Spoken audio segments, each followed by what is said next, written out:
বলেন আজকে কি ঘটনা ঘটছে জায়গায়? আমার নাম মোহাম্মদ শিহাবুদ্দিন, ৪ নং সানমার্টিন, ২ নম্বর ওয়ার্ড,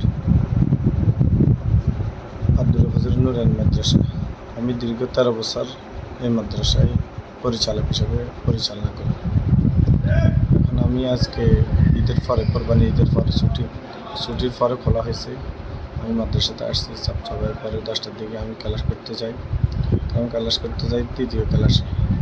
আমি তৃতীয় ক্লাসে তখন উঠি, যখন দ্বিতীয় ক্লাসে আমি পড়াইতাম যাই, তখন দেখছি একটা বাচ্চা বালু মাদ্রাসার ঘরের পাশে বালু বস্তা দিছে, বস্তাটা চোলাই বালুগুলো হারাই দিতেছে। তখন আমি তাকে উঠাই সুন্দর করে হার করে দিছি, যা তুমি মানে বাদ দিকে যাও, এগুলো হালাইও না।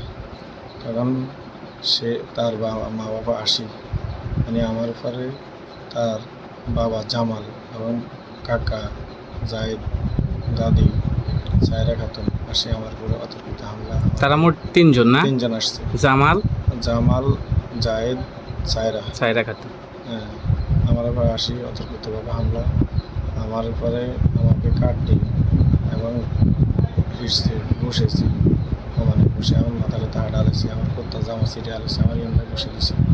এখন আমার শরীরে একটু হয় না, লাশ সব ফুলে গেছে, পা ভাই বাজে গিরে ভাই মাথায় আঘাতটা দেখ, মাথার আঘাতে মাথা বাই দিছে, মাথা ফুলে গেছে এবং কি এখান দিয়ে গিরে ভাই বাজ দিছে, গিরে ফুলে গেছে, পা ফুলে গেছে এবং আমার হাতে এই জায়গাতে বসে দিছে, বুকে এই জায়গাতে বসে দিছে, এমনকি আমার এই জামা ছিঁড়ে গেছে, জামা ছিঁড়ে। এখন আপনি এই ঘটনা কি চাচ্ছেন? এখন আমি সুস্থ বিচার চাচ্ছি। সুস্থ বিচার চাচ্ছেন। আমি সুস্থ বিচার চাচ্ছি।